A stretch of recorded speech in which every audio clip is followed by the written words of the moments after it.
Welcome to Mastering Fundraising, a podcast for nonprofit leaders of all titles and all experience levels.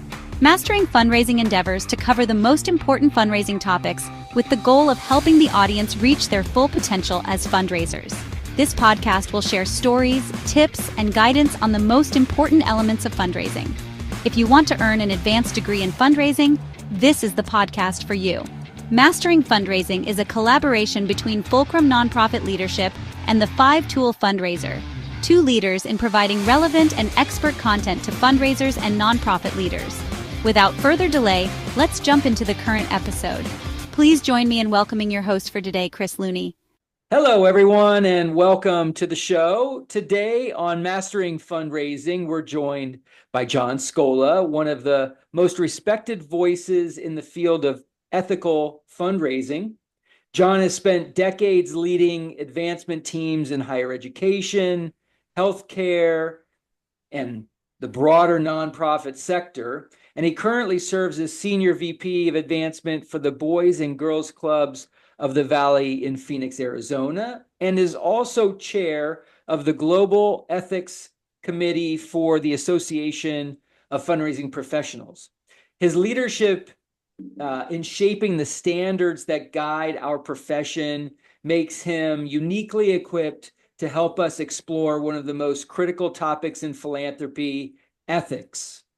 So we'll talk about how ethical principles guide decisions large and small, how to navigate gray areas when donor intent and mission collide, and how to build a culture where integrity is not just expected, but celebrated.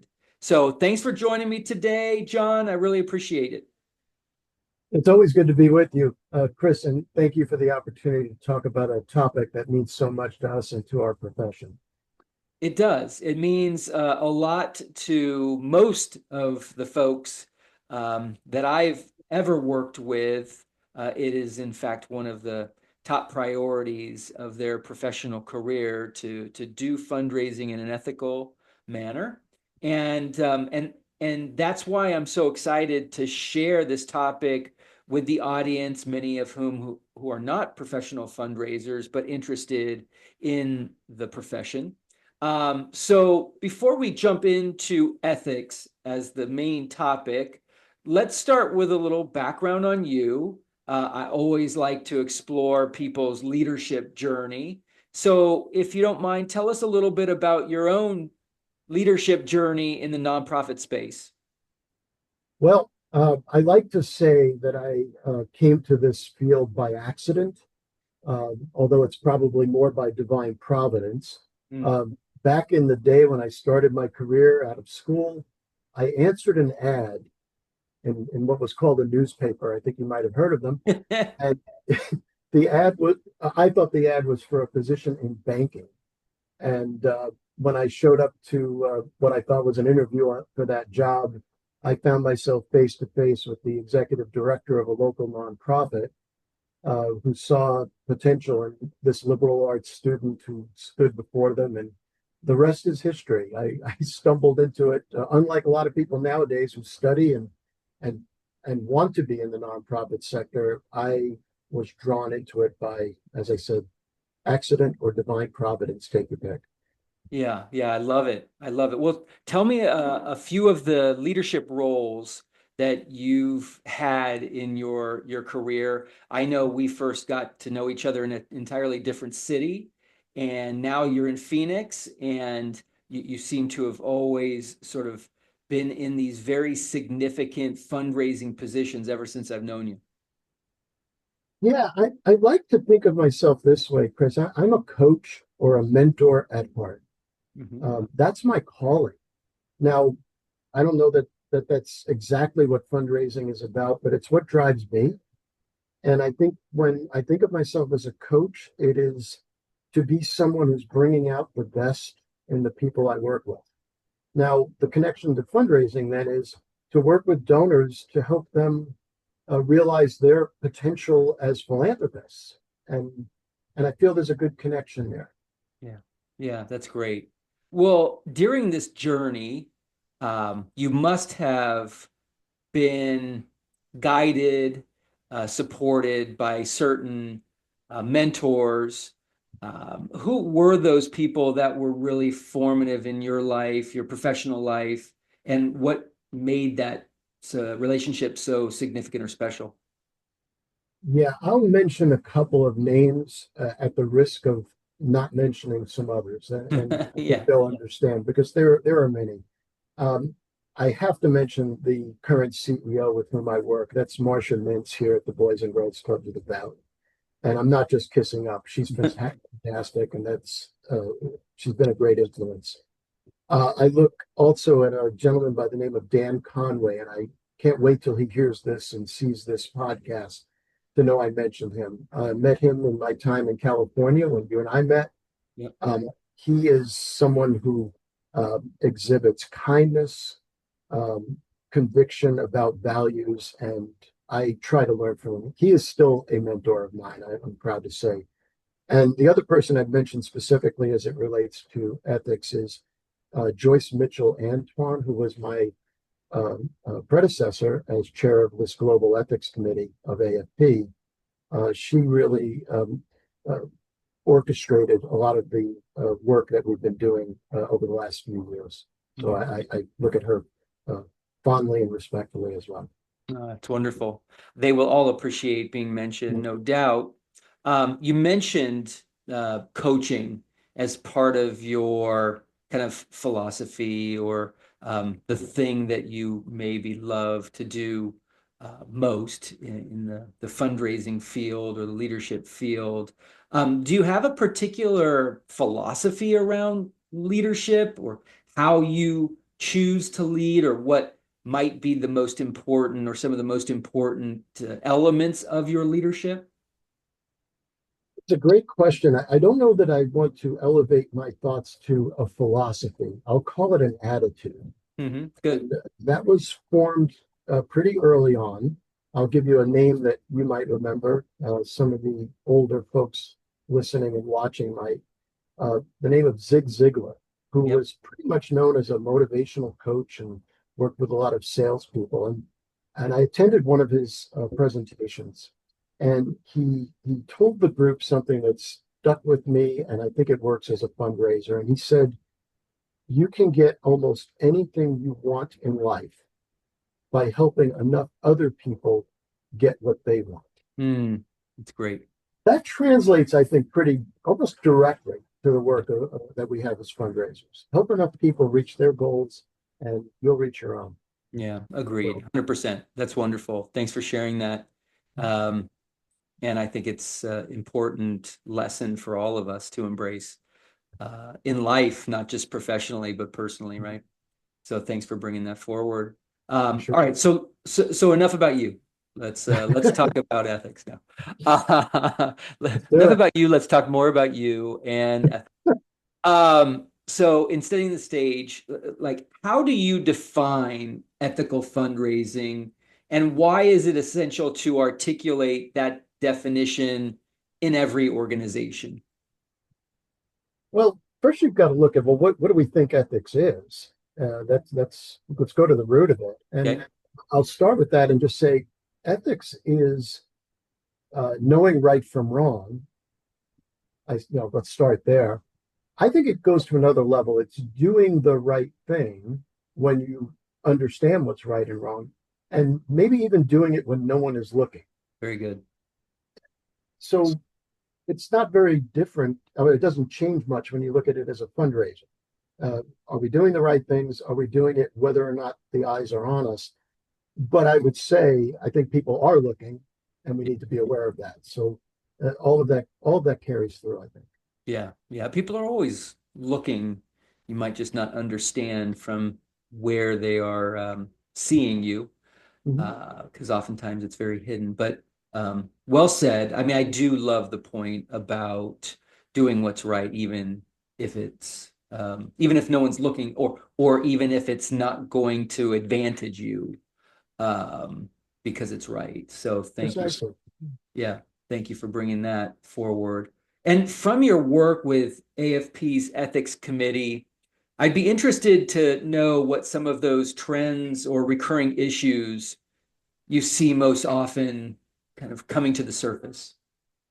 Yeah, Chris, there's one that keeps coming up. So I don't even know if it's a trend. I would just say it's been there from the beginning. Okay. When the AFP first developed the Code of Ethical Standards, that was back in 1964. Of course, yes. Yeah.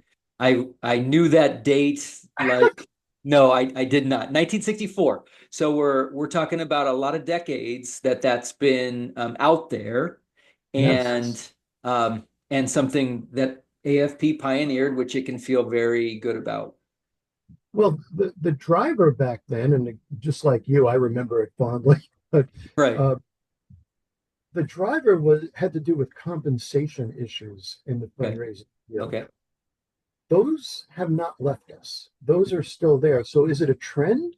I think it's a constant. Yeah, we have trends, and we can maybe talk about that as we go on. But I just want to point out that that is probably the first, foremost, top of mind issue whenever we're discussing ethics in the fundraising world. Are fundraisers compensated appropriately, um, adequately? I think you can include that. But it's been an issue since the beginning. Back when finders fees were first put on the table, and we obviously reject that as a form of compensation. And we'll talk more about that, I'm sure. But that's, when you think about trends, I'd say it's compensation leads the pack.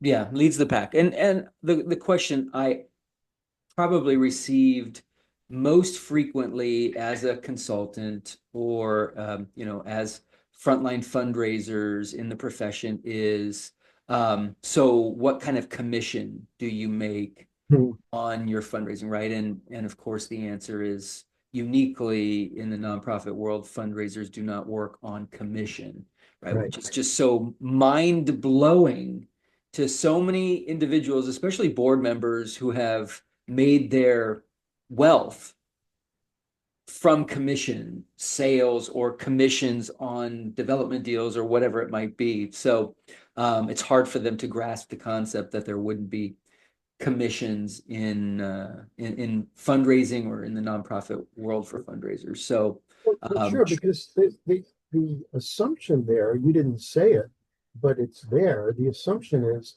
that fundraisers are the same as salespeople. If you believe that, then why, if it works in the for-profit world, and by golly, we hear people say uh, nonprofits should be more like a business. So you draw those thoughts together, and all of a sudden you've got fundraisers making commissions is the right way to go. Well, it isn't. And let's cut right to the point. Imagine me asking you for a gift. I'll make it a manageable $10,000, Chris, because I know you've got it. And do I?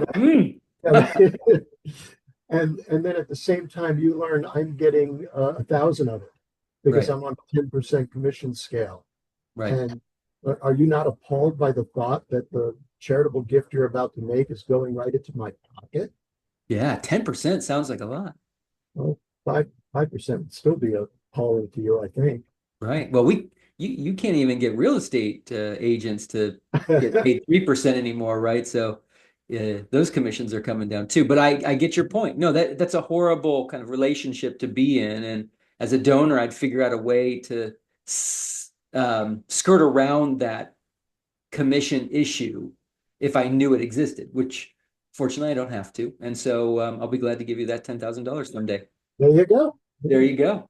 Well, how have the conversations about ethics evolved in the field, let's say over the past 10 years? So keep it more recent. I think the question comes up about different technologies and how they impact our work. So, probably the hot topic, and I don't think it's a real topic, is artificial intelligence. Yes, it's part of our lives now. It's probably going to grow as part of our lives and our professions. Well, if it's a tool, and that's what we have to look at. All of these technological changes, they're just tools. And if we use them correctly, then we're likely not to create any ethical challenges for ourselves. Mm-hmm. So, perhaps a fundraiser is using AI to compose an appeal letter. it's still their responsibility to review all the content, to make sure it is accurate, timely, and honors the organization that they're representing. Yeah. How different is that from when the internet became part of our lives? There were many folks feared that that was going to change everything about our world and specifically about our nonprofit organizations. The internet is a tool. And if you use it properly, use tools properly, you just never run afoul of ethical considerations. Got it. No, that's helpful. There are so many gray areas that exist in this arena of fundraising, and I think there's always been tension for fundraisers between meeting goals, which every year seem to get more uh, incredibly large, especially if you're successful, because success begets more success. So you just keep getting bigger goals. But between those goals and staying true to values. Mhm. So, how can leaders help teams navigate sort of those gray zones that can emerge between, someone's desire to meet their goals and yet being true to those values? Well, it sort of speaks to just the way we live. If you do your best to eliminate the temptation to do the wrong thing, then you're helping your whole organization out. You know, so one of the things, and you might have been implying this, uh, fundraisers have goals. There are metrics. They should be measured. Their performance should be evaluated. Yeah. But when you put those measurements in place, you do run the risk that that those measurements conflict with what's best for the donor. Right. And I think you have to recognize that. You have to basically say, yeah, these are metrics we want to honor, but we also don't want to do it at the expense of the best interest of all the parties involved. So a good example would be, I like to use this one, that if you're in the plan giving round, for example, and you're talking to an elderly donor about how they can support the organization, but you're tempted because your goals are set up a certain way to propose a gift that is out of their capacity. It's not good for them. Mhm. Maybe to transfer an asset that they might need or that they depend on for their own well-being. You see the temptations there to do that if all we're focused on is our own personal performance. Yeah, that's interesting. There's almost this responsibility of fundraisers to behave like doctors to do no harm as well, right? I mean, I don't know if I've ever seen someone equate it to Hippocratic oath for a doctor, but I have seen many fundraisers be coached not to take advantage of their donors who they have relationships with, who are sort of trusted people in the lives of these donors. And you find so many fundraisers are so close to these donors that soon enough, these donors are asking them to be trustees of their estate, Right. right? And talk about a murky uh, ethical dilemma to be the representative of an organization and then to assume the responsibility of being a trustee for them or an executor for them or something, right? So I know that's a huge ethical dilemma for that happens quite frequently because people out there need to know that fundraisers um, are so good at developing relationships. It's just it's part of their DNA to become very close personal friends with their donors. But there has to be that line that you can't cross and things that you just can't do. And the Code of Ethical Standards addresses everything you just referenced. Right. So I'll Good advertisement, and we want everyone to check that out. And a lot of people have never even heard of it, don't know that it exists. So why don't you go ahead and tell the audience where they can find it if they want to pick up a copy of it or download a copy of it or read it. Yeah, This is the easiest thing in the world. You can actually type Code of Ethical Standards Fundraising, and it'll take you right to the website of the Association of Fundraising Professionals, where you can find the now 4-page code, and that's it. And the beauty of it is it not only lists uh, the standards themselves, but provides an explanation, even definitions of some words that may not be obviously understood, such as stewardship. Uh, things I don't have it handy, but you get the point. It's a pretty Right. easy it's a pretty Right. easy read. Yeah, good. So what are some of the decision-making tools, I don't know if you call them frameworks, that fundraisers can use when confronted with ethical uncertainty? I mean, I suppose they can go to um, the code and review that for any clarification. That's a good tool that I know you would recommend and suggest. But are there other decision-making tools that can be accessed? Absolutely. I'm going to give you mine. I'm going to give you three of Okay, mine, great. and they're Thank pretty you. straightforward. Uh, the stomach test. Okay. Whatever you're doing, if it feels weird, if you're getting butterflies in your stomach, that doesn't mean you're doing something unethical, but it sure means you should question Yep. whether you're on firm ethical ground. Yep. The next one I like to call the grandmother test, and it speaks to what I referenced earlier. Some people think that means, what would your grandmother think of it? Well, I mean it a little differently. I think it means, how would you like it if a fundraiser was proposing this to your grandmother? Would you be okay with it? And then the third one is, I refer to it as the 60-minute test. And essentially that means, would you be willing to be interviewed on a Sunday evening CBS show defending your actions? And Uh-huh. again, that speaks to, are you confident enough that what you're doing is ethically sound, and you'd be willing to go before an audience, a nationwide audience, to explain yourself? Yeah.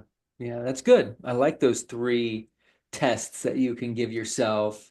Um, and then, you can go to the actual text of the code for further clarification. You can talk to um, someone who's been in the business for a while. I'm sure your committee has a way of reviewing questions, or certainly I know that you evaluate certain cases, whether they rise to the level of unethical behavior and need a recommendation or something like that.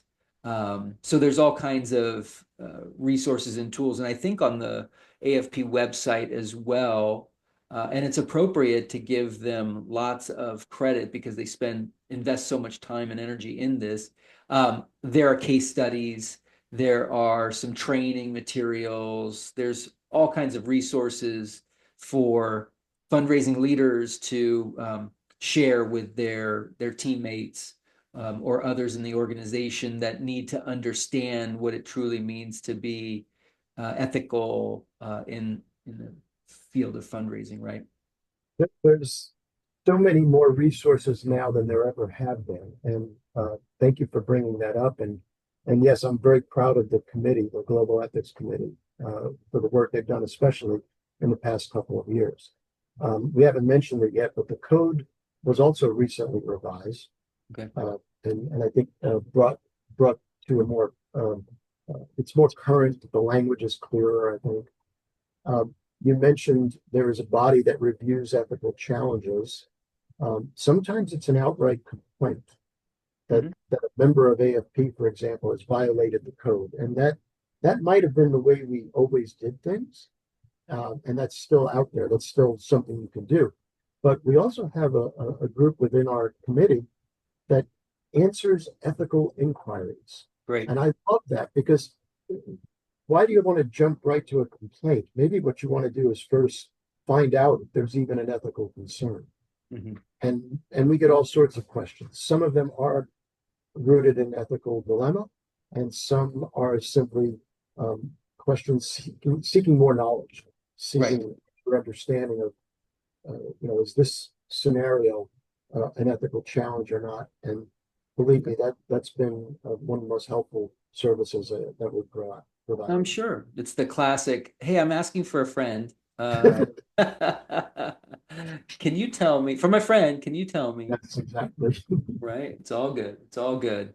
All right. Well, let's talk about aligning donor intent with institutional priorities as it relates to ethics. Are there best practices for creating that alignment between donor intent and institutional priorities? I think everyone can choose their path. What I have chosen, I go back to lessons taught to me by Jim Lloyd. You recall he's written some great work about fundraising, and he encourages the use of what's called the appreciative inquiry.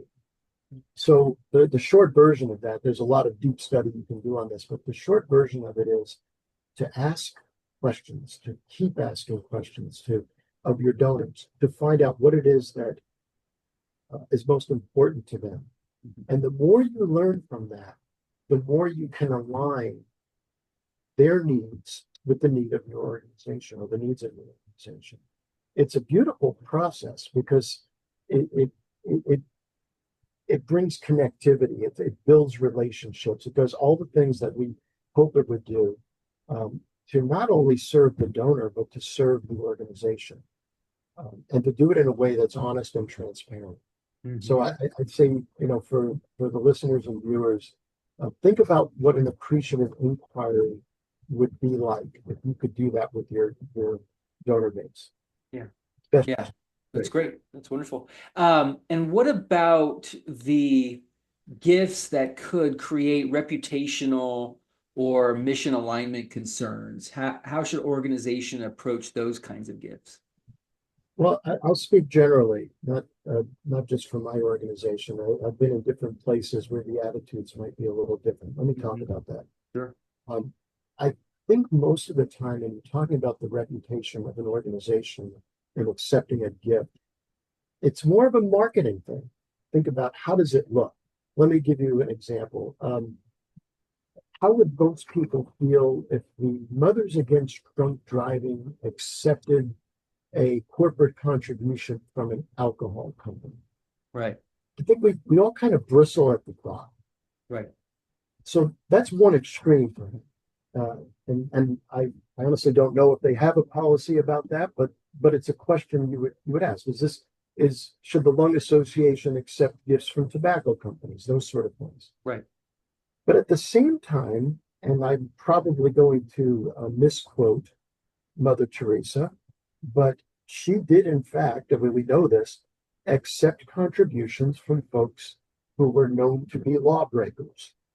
Um, and enough said about that. But her attitude toward it was that there was nothing she could do about how the funds got to those hands, but that she could do a great deal with it. And she did.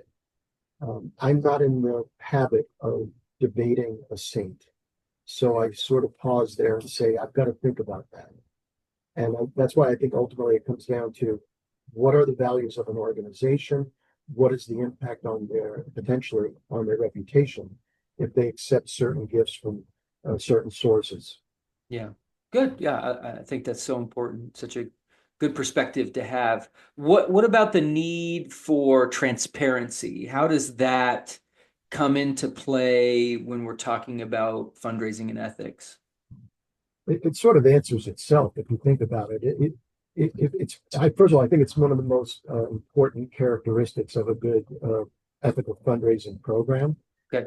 Think of it this way: an alarm should go off if you feel like you're not being transparent. If you ever feel like you're hiding something, then maybe that's the stomach test kicking in. Well, why are we doing this?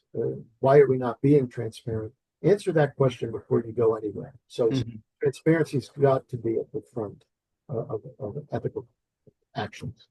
Yeah. Okay. And it seems to fit into the right kind of culture. So when you have transparency, when you're asking the right questions, when you um, factor donor intent into the decision making, and you think about what's right for the donors. So what does it take to create that kind of culture where ethics is a part of everyday fundraising practice rather than just something that is sort of a checklist item for compliance purposes. What is that? How Uh, do you? that- yeah, there's no document I can point you to, but there's some thoughts I can share with you. Yeah, The culture starts with the leadership. yeah, Leadership that's convicted about ethical behavior. That's step one. I'll give you a couple of tools that I would suggest should be in the conversation directly. One would be the code itself. I mean, we already addressed the code of ethical standards should be something that, especially the fundraisers in an organization, they get it, they understand it, they sign on to it. Another document that's very easily accessible, Google this if you can, the Donor Bill of Rights, right. which,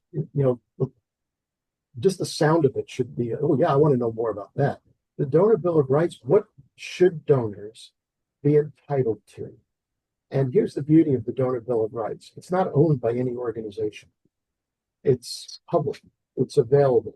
And all an organization needs to do is say, we subscribe and embrace the Donor Bill of Rights and share that with your donors. And when they look at that and they say, wow, I'm working with an institution that believes I have rights, and look how clear they are. And it's clarity about things like, were my funds used the way they were intended? Did I get proper acknowledgement? And I won't recite the whole thing, but Sure. it's very long and it's pretty straightforward. Yeah, it really is. The third thing I would say that it's part of maybe the management would be have a gift acceptance strategy or a gift acceptance policy and ways in which to um, implement it. Because you may set a policy, but then you get to a question you can't answer easily. So you have a process to determine if a gift can be accepted under that policy. Yeah. Uh, No, it makes sense. Those are three great resources and tools. And obviously, it's the senior leadership's responsibility to make some of those things available, especially the gift acceptance policies. But what else can senior leaders do, or should senior leaders do to reinforce ethical standards, ethical fundraising standards? Well, you would think with all these tools it would be easy. I think there's a lost art these days, Chris, and that's the art of critical thinking. The willingness to confront a challenge, at the beginning, and to be open to differing opinions. It doesn't mean you have to accept all the differing opinions, but you need to be able to listen, to understand, and recognize that there may be different viewpoints. And that's when we get into the gray areas, that's critical. Uh, there are times when the right thing to do is not obvious. So you have to, uh, under leadership, you have to engage those topics directly and be honest, open, transparent. You mentioned that already, and be willing to understand there are different viewpoints. That's it. Doesn't sound too hard. Come on. Yeah, it's easy to say, not necessarily easy to do. Yeah, no, and what makes it complicated are some of today's realities, whether it's AI, as you mentioned, um, the influence of existing donors, those pressures, social media, all those. Do you see those things reshaping the ethical landscape or applying pressure to the ethical landscape, or are they making it easier to be ethical? Being ethical should not be such a struggle. You know, Maybe you shouldn't be in this industry if you have those sorts of issues or temptations or whatever the right word is, because you're right, it shouldn't be that difficult. yeah, totally. And I think if we're guided by transparency, you think about what makes an organization, uh, what would make you call them ethical? How would you recognize that it's in their DNA, so to speak? I think connect your ethical decision making to things that you probably already have. You have a mission statement. Many organizations have value statements. They're all connected. So when you're looking at a situation, you can simply ask, is this consistent with our values? Mm-hmm. That's why I say it shouldn't be that hard. Yeah. And it is easier to talk about in the abstract. It's when you have a situation in front of you that it becomes a challenge. Yeah, yeah, that's right.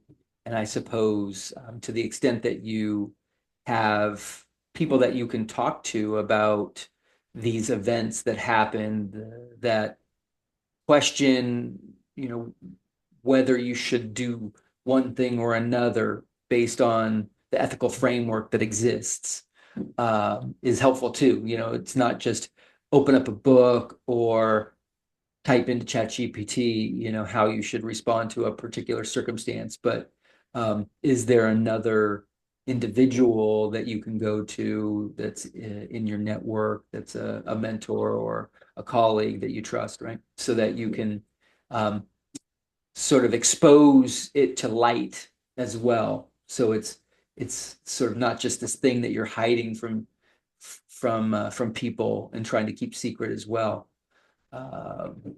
Which I think is often the case. Yeah, I agree. What about early career fundraisers? Like, what advice would you give them to help them protect their integrity uh, and influence as they advance in their careers? Well, I mentioned one of the early tests is the stomach test, but I'd connect that to just trust your gut. Uh, you know, maybe younger and early career fundraisers come in with an idealistic viewpoint of what they're getting into, and then they get a little uneasy when they see the environment around them. That's perfectly fine. Um, but trust your gut, explore further. Um, and I'd ask, and I think some young people or some new in the career do this, create your own values statement. What are the things that matter to you? And are you in an organization that is complementary to your values? Mm-hmm. That's good. That's That's good. a great place to start. And so it may not be the thing you're most passionate about, but as long as there's no conflict between your values and the values of the organization you're serving, you're probably on the right path. Mm-hmm. Yeah, that's great.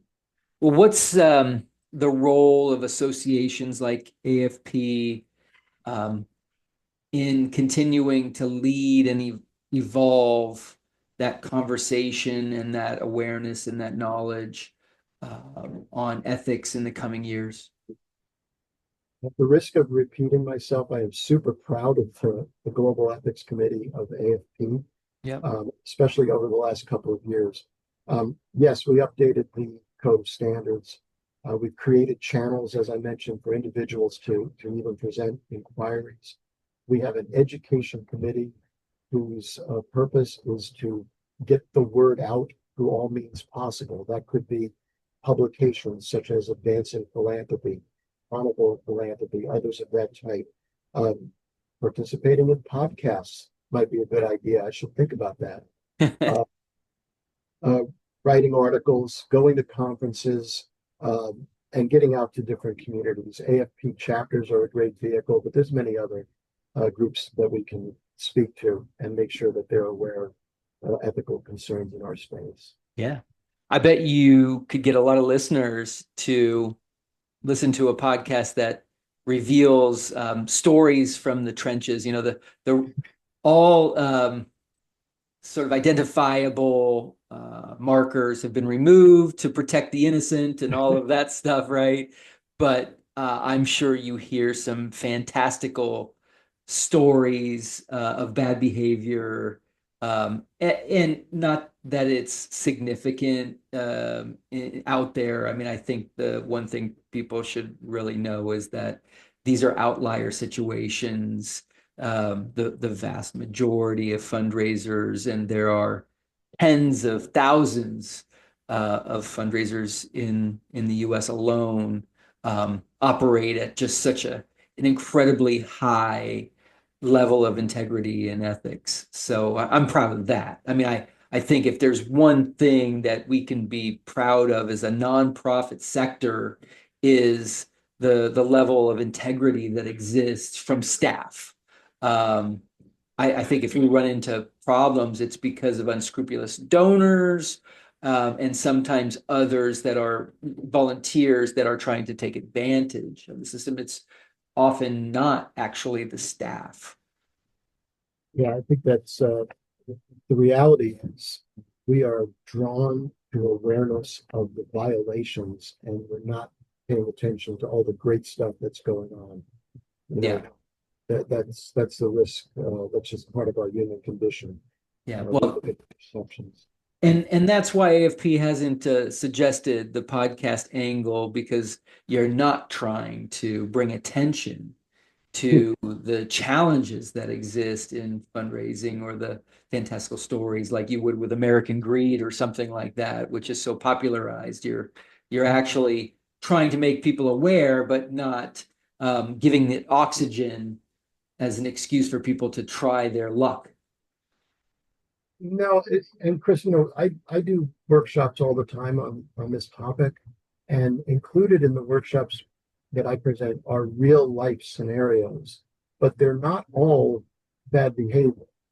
They are typically situations where the answer is not clear, and Good, the good. Thank you. nuanced situation leads to the right behavior. And uh, sometimes it's crystal clear once you've gotten rid of all the nuance and you've established the reality. But most of the time, they're called a dilemma for a reason because it's not obvious what the right or wrong thing is. It's not something like embezzlement or any of those horrible things that draw the news media's attention. Right, right, exactly. Well, last but not least, um, as we wrap up the topic of ethics and fundraising here, I'd love it if you could, even if, at the risk of repeating yourself, leave listeners with one guiding principle to help them stay grounded when ethical challenges arise. And what would that guiding principle be from your perspective? Yeah, I don't know that I'm exactly repeating myself, but I would say this. Remember that you're not in this alone. You have, trust your gut. I mentioned that. Trust that there are guidelines that exist that can help you to make the right decision. Trust your colleagues in this space to help you navigate ethical challenges. Uh, that's the road to stay on. That's awesome. That's perfect. And thank you for highlighting a particular area of fundraising that doesn't get enough attention, both for the fact that so many fundraisers really have ethics as a core value, guiding them in their daily profession, but also because we want people to know, as you said, that they're not alone, that there are resources, there are tools, and that they should be striving to operate at a level where there aren't challenges to ethical behavior, that it should be easy. And hopefully this conversation has been of great assistance to those fundraisers out there who need a reminder here and there about things, or are new enough that they're um, needing to be exposed to the realities of fundraising, and the fact that there is such incredibly strong ethical behavior in the nonprofit fundraising field. So, John, thank you for being such a force for good. Thank you also for being such a great teacher and mentor to so many. We're lucky to have people like you in our industry, that's for sure. Well, Um, Chris, thank you. And thanks to the Fulcrum Group for all you're doing to ensure that we honor professional ethical standards in our work. Yeah, well, thanks, John. And speaking of Fulcrum, I was going to mention too that we actually have a code of ethics, if you will, a code of behavior for nonprofit leaders. So it's not specific to fundraising, but it is a code for nonprofit leaders to abide by. And I think it's really powerful and marries really well with the code of ethics that AFP has developed. So would encourage everyone to check that out if they have time. But unfortunately, that concludes our conversation today.